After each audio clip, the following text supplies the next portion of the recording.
Gimana kalau aku bilang ke kamu, debat kusir yang penuh caci maki di kolom komentar media sosialmu pagi ini? Oh, yang sering banget kita lihat tiap hari itu ya? Iya benar. Atau mungkin berita soal tawuran dan penyebaran hoaks semalam. Gimana kalau ternyata semua itu sebenarnya sudah dirancang dan diprediksi sejak 20 tahun lalu? Dan tebak di mana? Di dalam sebuah ruang kelas yang bocor dan kekurangan guru. Em, itu sebuah pembukaan yang lumayan gelak ya. Tapi sayangnya, data sosiologis yang kita telusuri kali ini mengarah tepat ke kesimpulan itu. Benar banget. Kita tuh punya kecenderungan untuk bereaksi terhadap masalah sosial, kayak polarisasi ekstrim, atau orang-orang yang gampang banget tertipu berita palsu dengan menyalahkan individunya. Kita gampang banget bilang mereka itu bodoh, malas, atau nggak beradab. Pasti. Kan gampang banget ya nunjuk satu orang terus bilang, ah dia aja yang kurang literasi. Padahal dalam eksplorasi mendalam kita kali ini, kita bakal bongkar tumpukan catatan observasi, riset pedagogi, sampai analisis sosiologis. Dan hasilnya lumayan mengejutkan kan? Sangat mengejutkan. Kita dibawa ke satu realitas pahit. Segala kekacauan sosial yang kamu lihat hari ini bukanlah kebetulan atau sekedar nasib buruk suatu bangsa gitu. Betul, ini bukan kutukan. Ini adalah produk akhir yang sangat masuk akal dari sebuah mesin sistemik, yaitu sistem pendidikan, literasi, dan pola sosialisasi yang memang dibiarkan membusuk dari dalam. Dan masalah utamanya ini jauh lebih masif daripada sekedar kurikulum yang rutin ganti sampul tiap kali ganti menteri. Jauh lebih masif. Kita sedang ngomongin tentang kemiskinan yang memenjarakan kognisi seseorang sejak lahir. Terus juga soal ketimpangan yang udah dilembagakan. Dan yang paling parah, bagaimana para guru. Nah, aktor utamanya nih. Iya, aktor yang paling krusial ini justru dieksploitasi oleh sistem yang seharusnya mereka jalankan sendiri. Oke, mari kita urai benang kusut ini pelan-pelan. Sebelum kita buka pintu ruang kelas dan lihat apa yang salah di sana, kita harus lihat dulu siapa yang mengirim anak-anak ini ke sekolah. Lingkungan luarnya ya. Betul, lingkungan kayak apa yang ngebentuk otak mereka bahkan sebelum bel masuk berbunyi. Karena ternyata hoax, kriminalitas, intoleransi, itu semua tuh cuma asap. Asap dari api yang jauh lebih besar. Tepat, apinya ada pada 3 hal utama. Sosialisasi yang gagal, literasi yang lumpuh, dan kemiskinan struktural. Mari kita bedah anatominya dari yang pertama dulu. Sosialisasi yang gagal. Secara sosiologis, manusia itu kan belajar cara hidup dan berpikir lewat 4 agen utama. Keluarga, teman sebaya, media, dan negara. 4 pilar itu ya? Ya. Nah, idealnya, keempat agen ini tuh selaras, saling mendukung, tapi realitas di lapangannya sangat amat kontradiktif. Di rumah, keluarga kelas bawah terjebak dalam tekanan ekonomi yang ekstrim. Yang mana bikin orang tua kelelahan luar biasa. Bener banget. Bayangin, orang tua yang lelah bekerja 14 jam sehari, nggak punya kapasitas mental lagi untuk berdialog secara rasional sama anaknya. Pola asuhnya jadi sangat reaktif dan otoriter. Pokoknya turuti kata bapak. Bukan yang, menurutmu kenapa ini salah? Terus anak ini keluar rumah bawa rasa bingung dan emosi yang nggak terproses itu. Pas ketemu teman sebaya, dia belajar mekanisme bertahan hidup yang baru. Mekanisme jalanan gitu ya? Iya, dia belajar bahwa menjadi terima oleh geng atau tongkrongannya itu jauh lebih penting daripada menjadi rasional atau benar. Dan masalah makin rumit pas anak ini buka ponselnya. Agen ketiga masuk, yaitu media. Algoritma media sosial itu kan nggak dirancang buat bikin kita pinter ya. Sama sekali nggak? Algoritma itu dirancang murni buat mempertahankan atensi kita lewat sensasi dan kemarahan. Di saat yang bersamaan, agen keempat negara malah sering memperlihatkan tontonan kebijakan dan hukum yang nggak konsisten. Ketidakselarasan dari 4 agen ini benar-benar menghancurkan fondasi logika dasar si anak. Ditambah lagi dengan krisis literasi. Dan ini poin krusial yang harus banget kita pahami. Literasi rendah di sini bukan berarti masyarakat kita buta huruf. Oh, jelas enggak. Netizen kita kan luar biasa cerewet kalau di teks. Nah itu dia, mereka bisa ngetik komentar panjang lebar pakai huruf kapital semua, tapi masalahnya mereka nggak memproses, nggak membedah, dan sama sekali nggak mengkritisi informasi tersebut. Mereka cuma baca judul yang bombastis. Terus langsung melompat ke kesimpulan emosional. Persis, tapi kenapa bisa begitu? Mekanisme di balik kelumpuhan literasi itu sebenarnya terkunci erat sama faktor ketiga yang kamu sebut tadi, kemiskinan struktural. Ada temuan neurologis yang menarik banget soal ini. Kemiskinan itu bukan cuma soal dompet yang kosong. Tapi berdampak ke otak secara fisik. Betul, kemiskinan itu adalah beban kognitif yang sangat berat.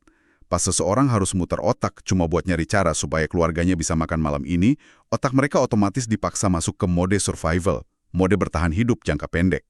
Jadi kalau kita suruh mereka mikirin masa depan atau investasi pendidikan buat 10 tahun ke depan, Itu jadi sebuah kemewahan yang sama sekali nggak terjangkau oleh akal mereka. Horizon waktu mereka menyempit cuma jadi hitungan jam atau maksimal hari. berarti nggak adil juga ya kalau kita nuntut mereka kritis? Iya, gimana kamu bisa minta seseorang buat menganalisis kebenaran berita politik yang kompleks? Kalau kapasitas mentalnya aja udah habis terkuras buat ngitung sisa beras di dapur. Ya ampun, ini bikin siklus lingkaran setan ya. Kemiskinan melahirkan lingkungan yang nggak kondusif, terus pendidikannya rendah, terus literasi analitisnya mati. Dan tanpa literasi analitis, mereka akhirnya bikin keputusan hidup dan pilihan politik yang impulsif. Yang mana justru memastikan mereka bakal tetap miskin, mengunci diri mereka sendiri di dalam siklus itu. Oke, ini menarik. Kalau dianalogikan, pendekatan kita selama ini dalam menangani kekacauan sosial itu kayak nyoba memperbaiki hard drive komputer yang udah rusak parah. Torap gitu ya. Iya, udah korup. Tapi kita cuma sibuk melap layar monitornya berulang-ulang pakai kain. Kita sibuk meredam hoaks dengan klarifikasi atau memenjarakan pelaku tawuran. Tapi prosesor kognitif masyarakat yang harusnya memfilter informasi itu dibiarkan rusak. Analogi yang sangat pas. Tapi tunggu dulu deh, disinilah harusnya institusi sekolah itu masuk kan? Kalau prosesornya udah rusak dari rumah, bukankah sekolah itu ibarat service center yang bertugas menginstal ulang cara berpikir anak-anak ini? Ekspektasi bahwa sekolah adalah service center kognitif itu memang terdengar sangat indah. Tapi sayangnya, realitas kerjanya sama sekali nggak beroperasi kayak gitu. Kenapa enggak? Bukannya itu fungsi utama sekolah? Bagi sebagian besar masyarakat prasejahtera, pendidikan itu jarang dilihat sebagai ruang pencerahan intelektual. Sekolah itu cuma syarat birokrasi. Cuma sekadar pabrik pencetak ijazah, biar nanti si anak bisa ngelamar kerja di pabrik yang sesungguhnya. Tragis banget kedengerannya. Dan sekolah juga gagal memperbaiki nalar anak, karena di dalam kelas, ilmu pengetahuan sering direduksi jadi sekedar proses transfer data aja. Nah, disinilah ini menjadi sangat menarik. Kalau kita baca dokumen kurikulum pendidikan kita, bahasanya itu luar biasa megah loh. Ada yang namanya Higher Order Thinking Skills atau HOTS, ada pembelajaran berbasis masalah, ada pemikiran kritis. Oh, bahasanya memang selalu canggih. Tapi prakteknya, Realitas di dalam kelas justru menjalanin apa yang oleh para pakar pendidikan kritis disebut sebagai banking education, atau pendidikan gaya menabung. Ya, konsep banking education ini bekerja dengan mekanisme yang sangat mekanistik. Bayangin pikiran murid itu adalah sebuah celengan babi yang kosong. oke, celengan babi. Guru bertindak kayak nasabah yang masukin koin informasi ke dalam celengan itu. Ibu kota negara A adalah B, koin masuk. Rumus gaya adalah massa kali percepatan, koin masuk lagi. Dan murid nggak boleh nanya. Nggak ada ruang buat itu. Murid nggak punya hak untuk nanya kenapa bentuk negaranya begitu atau dari mana rumus itu berasal. Tugas mereka cuma nyimpen koin itu, dirawat baik-baik, terus nanti pas hari ujian, celengan itu dipecahkan dan koinnya dihitung ulang. Siapa yang koin hafalannya paling banyak, dia yang nilainya paling tinggi. Wow. Untuk ngasih gambaran yang lebih konkret ke kamu soal konsep HOTS lawan banking education ini, coba bayangin ada jembatan yang ambruk. Oke, contoh yang bagus. Banking education bakal maksa anak ngafalin tahun berapa jembatan itu dibangun dan siapa nama insinyurnya. Titik, selesai di situ. Tapi kalau sistemnya HOTS, harusnya ngajak anak berdebat. Kenapa jembatan ini dibangun di atas sungai ini? Ada korupsi bahan bangunan nggak? Betul. Siapa yang paling dirugikan dari putusnya jembatan ini? Iya, pertanyaan-pertanyaan analitis kayak gitu. Sayangnya, pertanyaan kritis macam itu justru dimatikan oleh sistem evaluasi kita sendiri. Karena alat pembunuh nalar yang paling efektif di sekolah itu sebenarnya adalah sistem pilihan ganda. Ujian yang menuntut satu jawaban benar absolut. A, B, C, atau D. Yang udah tertanam di otak kita sejak SD ya. Benar. Sistem ini secara neurologis memprogram ulang otak anak-anak. Coba kamu perhatiin anak usia 4 atau 5 tahun deh. Mereka secara alami itu filsuf kecil loh. Mereka selalu nanya kenapa langit warnanya biru.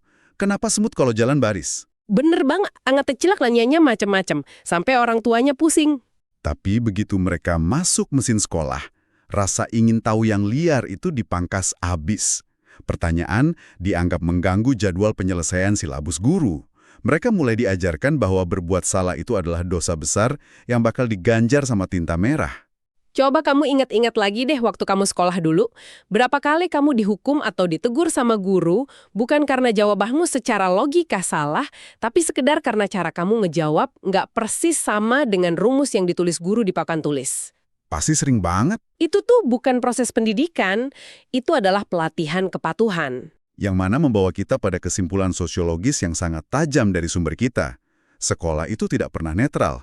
Ia selalu melayani kepentingan sosial ekonomi yang dominan saat itu. Kepentingan pasar maksudnya. Tepat, secara laten, sistem pendidikan mekanistik yang takut banget sama kesalahan ini sebenarnya emang nggak pernah dirancang buat ngelahirin pemikir kritis. Ia didesain sedemikian rupa buat memproduksi pekerja yang patuh. Baut penggerak mesin industri. Iya, industri dan pasar itu butuh roda gigi yang presisi. Mereka butuh individu yang datang jam 8 pagi, ngikutin buku panduan operasi tanpa banyak nanya, dan pulang jam 5 sore. Oke, di sini aku harus ngekan rem sedikit dan nyoba nantang argumen ini ya. Karena secara pragmatis, bukankah masyarakat kita emang tetap butuh kepatuhan dan disiplin? Maksudku, bayangin kalau sebuah negara isinya cuma 100 juta filsuf kritis yang kerjanya tiap hari berdebat soal makna eksistensi kehidupan. Negara pasti lumpuh. Nah itu, nggak ada satupun yang mau patuh pada instruksi buat bangun jembatan atau bersihin jalan. Kalau semua orang nolak otoritas dan kerjaannya cuma ngeritik, bukankah kita malah jatuh pada anarki? Itu bantahan yang sangat valid dan logis. Dan tentu aja nggak ada peradaban yang bisa berfungsi tanpa tingkat kedisiplinan dan eksekusi yang baik. Masalah substansialnya bukan pada eksistensi kepatuhan itu sendiri. Terus di mana masalahnya? Di titik keseimbangannya atau equilibriumnya. Di sistem kita, bandulnya ini berayun terlalu ekstrim ke arah kepatuhan yang buta. Ketika kepatuhan menguasai seluruh ruang kelas, tanpa nyisain secuil pun ruang buat nalar kritis, hal pertama yang mati adalah inovasi. Kita akhirnya cuma jadi bangsa konsumen, bukan pencipta. Dan dampak sosial dari kepatuhan buta ini pasti nyebar kemana-mana ya? Dampaknya jauh lebih mengerikan dari sekedar urusan ekonomi. Kepatuhan buta menormalisasi ketidakadilan. Ketika generasi ini tumbuh dewasa, mereka bakal ngeliat korupsi di depan mata, penyalahgunaan wewenang, atau kebijakan publik yang merugikan hidup mereka. Tapi mereka diam aja. Iya, otak mereka yang udah dilatih selama belasan tahun untuk diam dan ikuti instruksi, jadi nggak mampu memobilisasi perlawanan intelektual.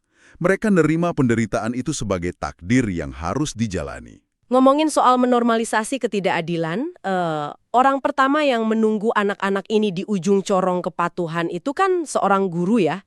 Dan ironisnya nih, kalau sang murid adalah korban dari keadaan, guru-gurunya ini seringkali justru jadi korban langsung dari institusi pendidikan itu sendiri. Ini poin yang sangat memilukan sebenarnya. Disinilah narasi romantis soal pahlawan pendidikan itu hancur berantakan pas kita tabrakin langsung sama data di lapangan. Analisis struktural dari sumber kita benar-benar ngulitih betapa berbahayanya gelar pahlawan tanpa tanda jasa yang sering disematkan ke guru-guru kita. Di permukaan, emang kedengarannya kayak puisi yang indah banget. Sangat mulia kedengarannya. Tapi secara sistemik, gelar pahlawan itu justru dipakai sebagai morfin, obat bius untuk nutupin rasa sakit dari eksploitasi yang dilembagakan oleh negara. Narasi ini secara halus ngirim pesan ke guru. Karena kamu itu pahlawan yang mulia, maka sangat nggak pantas kalau kamu menuntut gaji yang layak. Wah, itu manipulasi psikologis tingkat tinggi dari sebuah sistem. Fakta bahwa hari ini masih ada guru honorer yang cuma dibayar 200–300 ribu rupiah per bulan di abad 21 ini loh. Itu adalah sebuah kegilaan absolut. Sangat nggak manusiawi. Angka segitu tuh bukan kurang lagi, itu murni sebuah penghinaan buat profesi pendidik.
Betul. Dan dengan uang yang bahkan nggak cukup buat beli bensin sebulan itu, si guru dipaksa masuk ke mode bertahan hidup. Mereka harus nyari kerjaan kedua atau bahkan ketiga. Sering lihat kan guru honorer yang ngegojek abis ngajar? Iya, atau jualan online sampai larut malam. Konsekuensinya mutlak. Pas mereka berdiri di depan kelas besok paginya, mereka itu udah benar-benar kehabisan energi kognitif dan emosional. Terus sistem masih nuntut mereka ngajar pakai metode HIOTS. Gimana mungkin? Gimana bisa kita nuntut kelas yang interaktif dan analitis dari seorang manusia yang kepalanya lagi pusing mikirin cara bayar cicilan susu anaknya hari ini? Dan yang bikin emosi lagi, sistem gak cuma nelantarin mereka secara finansial, mereka juga diperas dari dalam. Ini yang jarang diomongin. Ada sisi gelap birokrasi pendidikan, semacam jatah preman gitu. Praktek pungli internal ini nyata banget. Oh, ini rahasia umum. Institusi memeras pekerjanya sendiri lewat hierarki kekuasaan. Guru honorer dengan gaji ratusan ribu yang udah miris tadi, sering banget masih ditagih iuran yang pakai bahasa halus, kayak uang data atau uang kebersamaan. Uang kebersamaan. Kebersamaan dalam apa coba? Penderitaan bersama?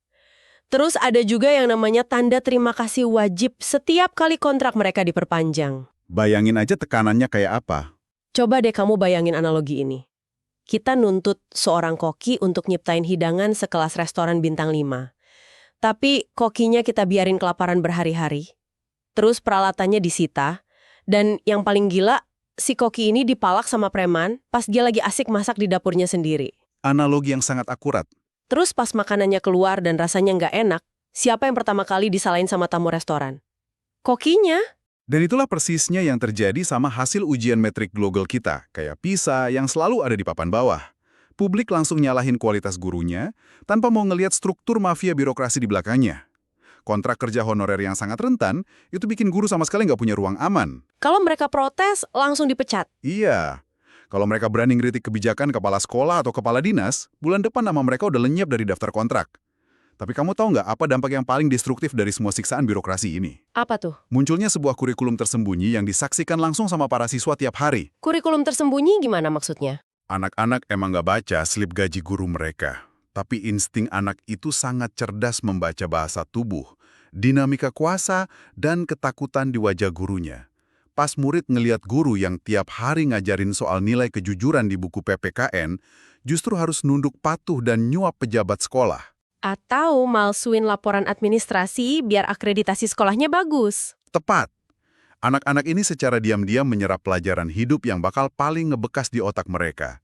Mereka belajar bahwa di dunia nyata, integritas itu cuma omong kosong di atas kertas. Yang kuat itu yang menindas yang lemah. Dan yang lemah harus pinter cari cara buat selamat, meskipun harus curang. Bener-bener suram ya. Tapi penderitaan berlapis ini anehnya punya kode posnya sendiri loh. Kualitas kemalangan ini tuh nggak dibagi rata secara nasional. Disinilah kita masuk ke konsep yang namanya lotre geografis. Sebuah ketimpangan yang robek-robek mitos indah tentang meritokrasi. Oh, meritokrasi. Gagasan bahwa siapa yang rajin, cerdas, dan bekerja keras pasti akan sukses secara ekonomi.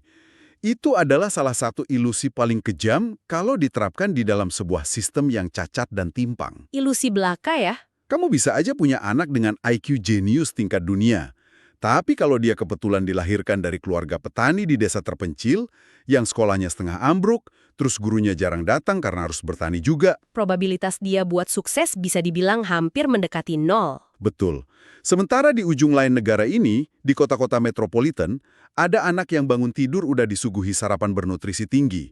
Diantar pakai mobil ke sekolah internasional yang fasilitas laboratoriumnya ngalah-ngalahin kampus negeri. Punya akses internet fiber optik, dan gurunya pakai metode pengajaran yang sangat adaptif. Jadi apa artinya semua ini? Coba deh kamu renungin ini. Kamu mungkin sering ngerasa pencapaianmu hari ini murni karena kamu kerja keras siang malam. Tapi pertanyaannya, seberapa banyak dari kerja keras itu yang dimungkinkan cuma karena kamu nggak pernah harus jalan kaki 5 km ngelewatin jalan berlumpur, cuma buat nemuin sekolahmu dikunci karena gurunya nggak ada? Nah, kegagalan akibat sistem yang timpang ini sangat jahat karena ia selalu dipersonalisasi. Pas anak dari desa tertinggal itu akhirnya kalah saing waktu tes masuk perguruan tinggi, atau pas nyari kerja, Masyarakat sama sekali nggak nyalahin ketimpangan infrastruktur negaranya. Masyarakat malah ngelabelin anak itu kurang usaha atau emang dasarnya nggak pintar. Benar. Ini adalah bentuk cuci tangan struktural yang paling sempurna dari sebuah negara. Kalau kita mau jadiin beberapa negara yang berhasil sebagai cermin refleksi, dan kita harus milih yang kontras biar mekanismenya kelihatan jelas, coba deh kita bandingin sama Finlandia dan Singapura. Pilihan perbandingan yang pas banget. Di Finlandia, mekanismenya didorong murni oleh kepercayaan dan kesetaraan yang ekstrim. Di sana, guru itu bukanlah profesi sisaan atau alternatif terakhir. Guru itu posisinya sejajar sama dokter atau pengacara dalam hal gengsi dan seleksi masuknya. Karena mereka dihargai ya. Banget. Karena gurunya benar-benar berkualitas tinggi dan dibayar sangat mahal oleh negara, pemerintahnya jadi nggak perlu repot-repot bikin ujian standarisasi nasional yang cuma menekan mental siswa. Mereka percaya 100% pada otonomi guru di dalam ruang kelas. Dan di sisi ekstrim lainnya ada Singapura, yang letaknya tepat di sebelah kita. Mereka sadar penuh kalau mereka nggak punya sumber daya alam secuil pun. Jadi satu-satunya pertahanan keberlangsungan negara itu cuma bertumpu pada otak warganya. Mekanisme yang mereka pakai adalah meritokrasi yang brutal, tapi disokong secara penuh dengan sumber daya yang nggak terbatas. Kurikulum mereka tuh selalu beradaptasi dengan kecepatan perubahan industri. Maksa siswanya buat menguasai kompetensi tingkat tinggi sejak mereka masih sangat kecil. Terus apa yang terjadi pas Indonesia nyoba meniru cermin-cermin kesuksesan ini? Kita malah terjebak pada fetisisme bentuk luar. Kita takjub banget ngelihat tablet digital dan papan tulis interaktif, terus pemerintah gelontorin anggaran triliunan ke sana. Kita sibuk mengubah nama dan akronim kurikulum tiap 5 tahun sekali, seolah-olah ganti nama itu adalah mantra ajaib yang bakal nyelesain masalah. Tapi kita sepenuhnya mengabaikan fondasi mekanismenya. Kita pura-pura buta soal kualitas kesejahteraan guru, dan masalah pemerataan gizi atau infrastruktur dasar anak-anak. Kenapa sih kita terus-terusan milih jalan pintas yang cuma berupa kosmetik ini? Jawabannya sederhana, siklus politik. Pemilu ya? Betul. Inovasi kosmetik kayak ngebagi-bagiin laptop gratis atau seremonial meresmikan nama kurikulum baru, itu adalah kebijakan yang sangat seksi buat politisi. Hasilnya bisa langsung difoto hari itu juga, diunggah ke media sosial, lalu diklaim sebagai prestasi monumental hanya dalam waktu 1 atau 2 tahun untuk modal kampanye berikutnya. Sementara kalau ngebangun fondasi pendidikan, Kayak ngentasin kemiskinan guru dan melatih ulang jutaan tenaga pendidik agar mereka punya nalar filosofis yang benar, itu butuh waktu 20-30 tahun lamanya. Pohonnya baru bakal berbuah jauh setelah masa jabatan si politisi itu berakhir. Jadi secara insentif politik praktis, hal itu sama sekali nggak menguntungkan buat mereka. fakta bahwa nasib jutaan sel otak generasi masa depan bangsa ini disandra oleh kalender pemilu 5 tahunan adalah sebuah tragedi peradaban. Apalagi akhir-akhir ini kita sering banget dengar jargon bonus demografi digembar-gemborkan di TV dan berita. Visi Indonesia Emas 2045 itu ya? Iya, di mana jumlah usia produktif kita bahkan membludak dan jadi mayoritas. Mengandalkan bonus demografi tanpa berani memperbaiki fondasi pendidikan secara radikal adalah sebuah ilusi yang berujung pada bunuh diri massal. Secara demografis, ledakan populasi anak muda itu nyata, angkanya ada. Tapi tanpa kapasitas literasi analitis dan skill yang relevan dengan zaman. Ledakan ini gak bakal jadi dividen atau bonus ekonomi. Sama sekali nggak. Mereka justru bakal bertransformasi menjadi bom waktu sosial. Bayangin aja, jutaan pemuda yang badannya sehat, penuh energi, tapi nggak bisa terserap oleh lapangan kerja karena skill yang diajarin di sekolah mereka udah usang sejak hari pertama mereka lulus. Itu adalah resep sempurna untuk apa coba? Untuk polarisasi politik tingkat akut, kejahatan siber yang merajalela, kebangkitan kelompok fasisme jalanan, dan ujung-ujungnya kerusuhan massal. Inilah yang disebut oleh banyak sosiolog sebagai silent crisis, krisis yang sunyi. Krisis yang nggak kedengeran suaranya ya? Beda sama krisis moneter tahun 98, itu kan ledakannya terdengar jelas. Bank tutup berderet, uang langsung hilang nilainya hari itu juga. Tapi krisis pendidikan itu merayap di dalam kesunyian. Ia perlahan-lahan membunuh imajinasi dan harapan hidup sebuah generasi. Dan ketika gejalanya akhirnya meledak di jalanan, berupa kekacauan sosial besar-besaran, semuanya udah sangat terlambat buat dicegah. Merinding sih dengernya. Jadi kalau kita udah sepakat nggak bisa lagi sekedar ngandalin gonta-ganti nama kurikulum atau sekedar ngasih pelatihan motivasi akhir pekan buat guru-guru, apa dong mekanisme solusi yang benar-benar bisa mengubah arah kapal raksasa yang udah mau nabrak gunung es ini? Solusi strukturalnya pasti bakal nimbulin friksi dan perlawanan politik yang luar biasa besar. Tapi ini wajib dieksekusi kalau kita mau selamat. Pertama, perombakan total distribusi kualitas guru dan infrastruktur dasar. Kode pos atau letak geografis lahirnya seorang anak nggak boleh lagi mendikte masa depannya. Caranya gimana? Jika uang dan kekuasaan saat ini tersentralisasi di kota besar, negara harus secara agresif menggunakan otoritas pajaknya untuk menyubsidi silang sekolah-sekolah di daerah tertinggal. Masuk akal. Terus yang kedua? Kedua, penetapan standar upah minimum nasional untuk profesi guru, yang setara dengan gaji profesional kelas menengah di industri. Nggak boleh ada lagi celah sedikit pun di undang-undang untuk mempekerjakan guru honorer di bawah standar kelayakan manusia. Dan kebijakan ini pasti bakal langsung dapat perlawanan keras dari birokrat yang kehilangan sumber jatah preman mereka atau dari pemerintah daerah yang selalu berlindung di balik alasan anggarannya kurang. Tapi ini tuh bukan soal mampu atau nggak mampu secara finansial. Ini murni soal prioritas peradaban kita. Tepat sekali. Solusi yang ketiga adalah revolusi neurologis di dalam ruang kelas. Kita harus berani membuah metode banking education ke tempat sampah sejarah. Sekolah harus mulai menoleransi kesalahan empiris yang dibuat siswa saat proses belajar dan menjadikannya sebagai bagian dari metodologi pencarian kebenaran, bukan sesuatu yang dihukum pakai nilai merah. Dan keempat, Pemberantasan sistematis terhadap seluruh praktik pungli dan hierarki feodal di institusi sekolah yang selama ini diam-diam menanamkan kurikulum kebohongan ke dalam otak anak didik kita. ya kita benar-benar harus merasapi ini dalam-dalam.